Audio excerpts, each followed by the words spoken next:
este curso de metodología de la investigación, basado en la obra, por supuesto, de Sampieri, que nos da un desarrollo temático bien interesante sobre el proceso de investigación. Iniciamos con la unidad número 4 y esta unidad versa principalmente sobre el proceso de la investigación cualitativa. En este punto vamos a explorar cómo se aplica esta investigación dentro del aspecto jurídico. Empezamos entonces el desarrollo de nuestro tema. Bien, eh, el inicio del proceso de investigación, el proceso cualitativo. Aquí el investigador es más que un explorador que un estadístico. ¿Sí? Vamos a analizar el fenómeno fáctico. El problema, el planteamiento del problema en esta investigación cualitativa. A diferencia del planteamiento cuantitativo, no empezamos con una hipótesis cerrada, empezamos con una pregunta guía. ¿Cuántos juicios se retrasan? Esto en el aspecto cuantitativo. En el cualitativo analizamos qué significa retraso judicial para los abogados y sus clientes, cómo experimentan esta espera. Bien, bueno, vamos a continuar y verificamos el enfoque del planteamiento cualitativo, el abierto. No parte de respuestas predefinidas, sino de preguntas amplias que permiten explorar el fenómeno. El inductivo, en este caso el planteamiento cualitativo, desde el punto inductivo, entendemos que construimos desde los datos, no desde una teoría previa.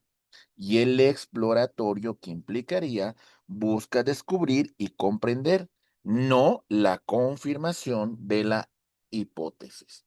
Y bueno, de esta manera vamos a avanzar y verificamos lo siguiente. La inmersión en el campo. Tienes que ir a donde suceden las cosas. El campo para un jurista no es la biblioteca, es el tribunal, es la agencia del Ministerio Público, es el despacho, es la sala de mediación, es el centro de reinserción social, etcétera, etcétera. Bien, avanzamos. Importante verificar el acceso y gatekeepers. No puedes simplemente entrar a observar. Los gatekeepers, los porteros, son las personas que te dan permiso. Ejemplo, entrar a un juzgado, ¿sale? Tú como gatekeeper, no es el juez demasiado ocupado, sino el secretario de acuerdos o el administrador. Para entrar en prisión es el director. Ganarse su confianza es el primer paso del método, porque al final de cuentas tenemos que adentrarnos al fenómeno fáctico, al planteamiento principal, al objetivo de estudio que estamos realizando. Bien, importante las anotaciones y bitácora del campo.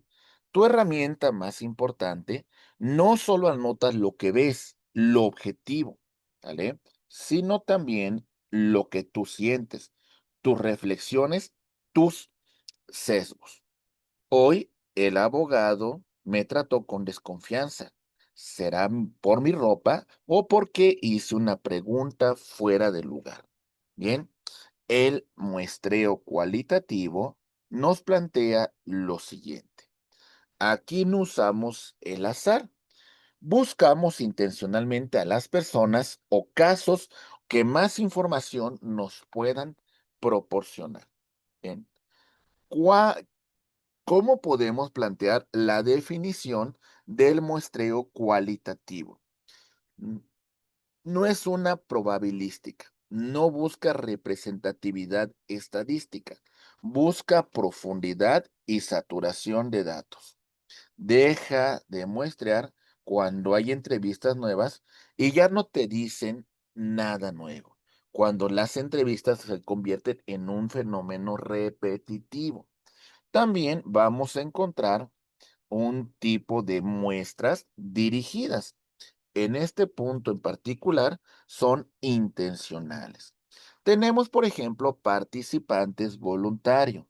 Ponemos un anuncio en el colegio de abogados y decimos, Fácil, pero corres el riesgo de que lleguen los quejosos o los entusiastas que realmente sean poco objetivos con tu fenómeno de estudio. En el caso, acudes a expertos. Por ejemplo, el pan de cada día del derecho, entrevistas a 5 magistrados de circuito sobre un tema en particular. O bueno, buscas el caso promedio, el más común, el divorcio incausado, en estándares y bienes y con hijos, etcétera, etcétera, según sobre lo que verse tu tema de investigación. Y bueno, avanzando sobre nuestra exposición, destacamos también lo referente a en cadena o bola de nieve, extremadamente útil para temas sensibles o poblaciones ocultas. Por ejemplo, investigar la corrupción. Entrevistas a un abogado, ¿ok? A, le pides que te recomiende a otro que sepa del tema. B, y B a su vez te recomienda C. Es decir, vamos a seguir haciendo una cadena, una concatenación en la cual todos los entrevistados partieron del primero por esta recomendación. Muy bien, perfecto. Bien, avanzamos. Ahora verificamos lo referente a dos casos extremos. Buscas lo atípico. Se aprende mucho de las excepciones. Por ejemplo, el expediente que se resolvió en 2 días o el juicio que se llevó 20 años para encontrar una resolución.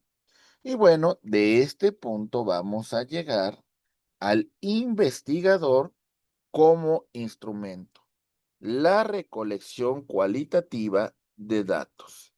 El investigador como instrumento de medición no es una encuesta, eres tú, con capacidad de escuchar, atención profunda a lo que dicen los participantes, con capacidad de observar, encontrar o detectar detalles y patrones de campos, con la capacidad de empatizar, conectar con las experiencias de otro y, por supuesto, la capacidad de analizar, interpretar y dar sentido a los datos. Esto exige una enorme reflexibilidad, vigilar tus propios prejuicios. Bien, ahora pasamos a lo referente a las técnicas de recolección y utilizamos múltiples herramientas para capturar la realidad cualitativa. En este punto vamos a verificar lo siguiente. Tenemos, por ejemplo, la observación cualitativa, ir al juzgado solo a ver, observador no participante, un fantasma en la pared dentro de una audiencia pública. Ahora tenemos la observación participante. Trabajas como despasante en el juzgado mientras investigas la cultura del lugar. Es decir, tenemos una inmersión directa al fenómeno que estamos estudiando. Continuando con nuestro desarrollo, es importante verificar el tema de las entrevistas cualitativas, el corazón del método. Vamos a realizar preguntas abiertas. Por ejemplo, cuénteme su experiencia con el sistema penal. Y entonces tú permites que el entrevistado proporcione toda la información. Tenemos semiestructuradas. Tienes una guía de temas, no preguntas fijas, pero te adaptas al flujo de la conversación. La más usada, la más útil. ¿Sí? Entonces es muy recomendable que tengamos nosotros las preguntas perfectamente estructuradas y bueno, de esta manera también hacerle del conocimiento al entrevistado para que él vaya preparando también su respectiva contestación. Bien, continuamos con nuestro desarrollo y ahora verificamos lo referente a sesiones en profundidad o grupos de enfoque, focus group. Ejemplo, reunir a 8 víctimas de fraude para que debatan sobre sus experiencias. La interacción grupal genera información que la entrevista individual no te da. Y de esta manera, lo que hay que tener mucha atención es verificar aspectos comunes que cada una de las víctimas de delito de fraude, por supuesto, verificó. Y de esa manera hacemos el planteamiento de nuestra investigación. Continuamos y bueno, ahora verificamos lo referente con documentos, registros y artefactos. El tesoro del abogado. No solo lees la sentencia, el documento formal, sino el expediente completo, los borradores, los oficios, las notas al margen, analizas la justicia de papel. Y bueno, toda esta información, por supuesto, podemos simplificar nuestro trabajo con ayuda de la inteligencia artificial. Bueno, continuando, vemos también lo referente con biografías e historias de vida. Por ejemplo, la carrera de un ministro de la Corte, la historia de un activista de derechos humanos, que por supuesto puede ser inspiradoras dentro de nuestro proceso de investigación. Continuando con nuestro desarrollo, llegamos a un punto importante: el análisis de datos cualitativos. Esto no es matemáticas, esto es lo que conocemos con el nombre de carpintería intelectual. Tienes un mar de textos, transcripciones, notas, entrevistas, y debes de encontrar los patrones que conecten a toda esta información. Por eso, dentro de este proceso de análisis, es un caos organizado. Esto implica leer y releer las transcripciones, marcas, ideas, agruparlas y separarlas. De esta manera vamos a verificar nuestra bitácora de análisis y memos analíticos, las notas para ti mismo, donde vas a desarrollar tus teorías. Por ejemplo, vemos el siguiente texto y dice: me estoy dando cuenta que todos los jueces entrevistados usan la palabra carga de trabajo, no para describir una cantidad, sino para justificar el deber ser, es decir, el retraso. Es un concepto de identidad y no de logística. Bien, continuamos y ahora vemos lo referente con el proceso de codificación, la teoría fundamentada. Esto es el juego de detectives. Y bueno, vamos a plantear lo siguiente a partir de este proceso de codificación. Empezamos. Codificación abierta. Lees la transcripción y le pones etiquetas a códigos o a fragmentos del texto. Por ejemplo, el texto: el abogado me dijo que si le daba dinero al actuario, mi notificación, perdón, el abogado me dijo, si no le daba dinero al actuario, mi notificación se iba a perder. Los códigos podemos destacar: corrupción, miedo, el actuario, costo extra, y por supuesto esto conlleva a una situación que afecta nuestro sistema de impartición de justicia. Bien, continuamos. Ahora nos encontramos, por supuesto, con la codificación axial. Agrupas los códigos en familias o categorías. Costos informales de la justicia, que agrupa los códigos, la corrupción, copias y propinas. Y bueno, de esta manera, pues vamos poniendo cada cosa en relación a la estructuración de nuestro trabajo de investigación. Entonces, esto es la categoría que denominamos costos informales de la justicia y que lamentablemente afectan, por supuesto, la misma, la impartición y la celeridad de nuestra justicia. Continuamos y ahora analizamos lo referente con la codificación selectiva. Vamos a encontrar una categoría central o el tema principal que conecta todo.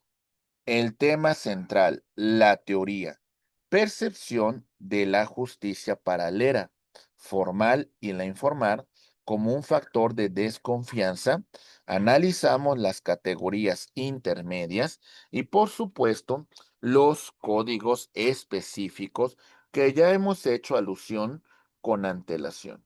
Entonces, por supuesto, todo esto es importantísimo y la referencia de cómo nosotros vamos a ir seleccionando nuestro tema principal que va a conectar absolutamente todo. Y bueno, de esta manera llegamos a un punto referente al rigor en la selección cualitativa. ¿Cómo sabemos que esto no es solo nuestra opinión?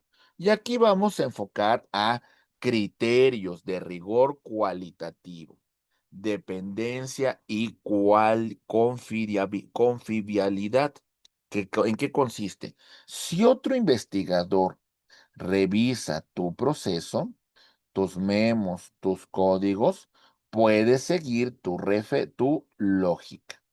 La credibilidad, la validez. Capturaste el significado real. Se usa la triangulación. Comparar tu entrevista con tu observación y con otros documentos. ¿Sale? Es decir, una concatenación del resultado de nuestra investigación. La transferencia, aplicabilidad. Tus hallazgos en un juzgado de familia de Puebla aplican también en Monterrey. Quizás no, no busca generalizar, pero el lector debe poder transferir las lecciones y la confirmación, confirmabilidad. Tus datos, las citas textuales respaldan tus respectivas conclusiones. Bueno, esto es importante aterrizarlo. De esta manera, llegamos al siguiente punto en la cual lo analizamos los diseños del proceso cualitativo, las recetas o los enfoques generales. Y vamos a partir de diferentes tipos de diseño.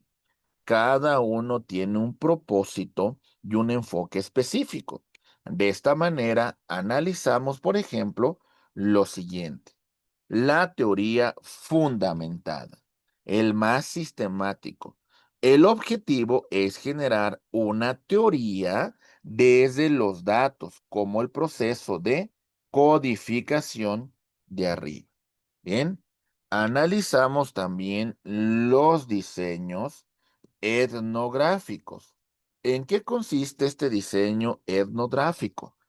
Bien, el enfoque antropológico, el objeto de describir la cultura de un grupo. Un ejemplo jurídico sería la cultura de el tribunal, cómo hablan, cómo visten, los ritos, quién tiene el poder real, el juez, el secretario de más antigüedad, etcétera, etcétera. Y bueno, de esta manera empezamos con nuestro diseño narrativo. En cuanto al diseño narrativo, es importante destacar el enfoque. Se enfoca las historias narrativas de las personas y el análisis que se va a centrar de cómo se cuenta esta historia. Y esto es muy importante para generar esa lealtad con nuestro lector y también, por supuesto, generar conexión con el sínodo que nos va a evaluar. Tenemos también lo referente aquí con los diseños fenomenológicos. El más filosófico busca entender la esencia de esta experiencia.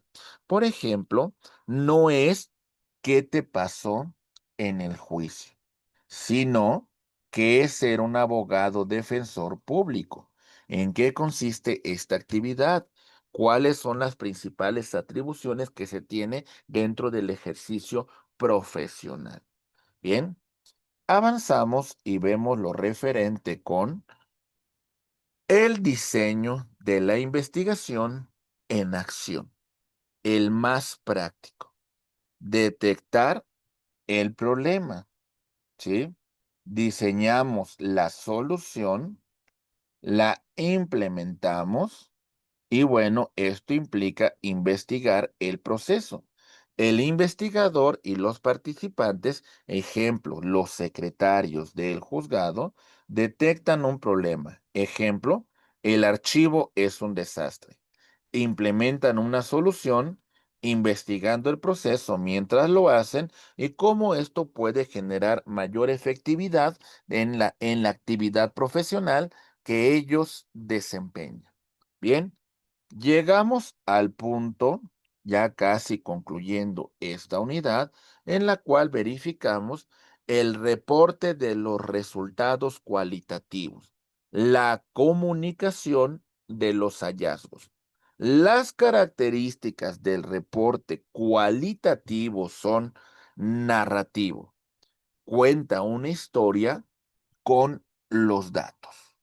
Es en este punto denso, rico en detalles y descripciones, persuasivo, convence con evidencia cualitativa o literario. Usa la primera persona. El yo observé, yo investigué, desarrollé, el entrevistado me dijo, el juez aseveró, etcétera, etcétera. Y bueno, la estructura de nuestro reporte cualitativo, similar al cuantitativo, pero la selección de resultados y discusión suelen estar fusionadas en un solo cuerpo argumentativo. Y bueno, de esta manera presentamos los resultados. La evidencia no son números, la evidencia son citas textuales y descripciones densas. ¿De acuerdo?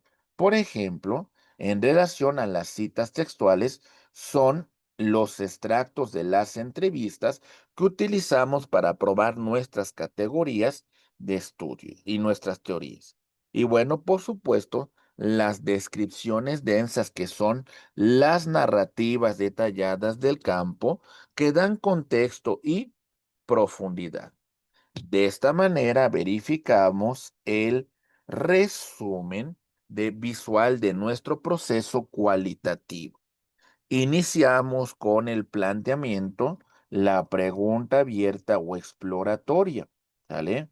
En la inmersión, acceso al campo y la observación, bueno, el muestreo, la selección intencional de participantes, la recolección de entrevistas, observación y documentos, el análisis, la codificación y la teorización y por supuesto, nuestro reporte, narrativa con esta evidencia cualitativa, pues que hemos verificado. Bueno, llegamos a un punto de comparación entre, en este caso, en la investigación cuantitativa y cualitativa.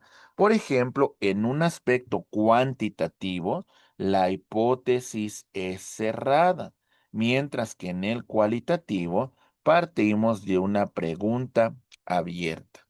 El muestreo en el enfoque cuantitativo es probabilístico, basado en números, mientras que en el cualitativo es intencional. El enfoque del cuantitativo es números y estadísticas, y en el cualitativo son palabras y narrativas. En el punto cuantitativo llegamos a un punto de generalización y en el otro analizamos más un tema de profundidad. El método utilizado en el enfoque deductivo, en el enfoque cuantitativo, es el deductivo, mientras que en el cualitativo es el enfoque inductivo. ¿Cuáles son las aplicaciones del enfoque cualitativo dentro del campo jurídico? Por ejemplo, la cultura judicial. Entender las prácticas y rituales de lo que ocurre dentro del recinto judicial. También verificamos la experiencia del usuario, capturar cómo viven el sistema, las víctimas y los acusados. La justicia informal, investigar prácticas no oficiales y de corrupción que afectan el sistema y también de identidad profesional, que significa ser un abogado, ser un juez en el sistema. Algunos puntos clave que debemos recordar sobre esta investigación cuantitativa, por supuesto, hace referencia a el investigador es un instrumento. Perdón, rescatamos investigación cualitativa. La cuantitativa fue objeto de un análisis en la unidad anterior. Entonces, en este aspecto del enfoque cualitativo, destacamos puntos a recordar. El investigador es el instrumento con capacidad de observar, escuchar y reflexionar. La profundidad sobre la amplitud. Buscamos entender a fondo y no generalizar ampliamente. Los datos son palabras, no números. Las citas textuales y las descripciones son nuestra evidencia. El proceso es flexible e itinerario. Puedes ajustar tu enfoque conforme vamos avanzando. El rigor es esencial. Documentar todo el proceso para garantizar la credibilidad de nuestra investigación. Entonces, de esta manera concluimos, señalando, por supuesto, que la investigación cualitativa nos permite explorar el mundo jurídico desde adentro, comprendiendo significados, experiencias y cultura que los números no pueden capturar. Estimados amigos, de esta manera llegamos a la conclusión de esta cuarta unidad sobre metodología de la investigación, el proceso de la investigación cualitativa, explorando el mundo jurídico desde la perspectiva cualitativa. Muchísimas gracias por su atención. Esperamos que este material sea de gran utilidad para su desarrollo e investigación.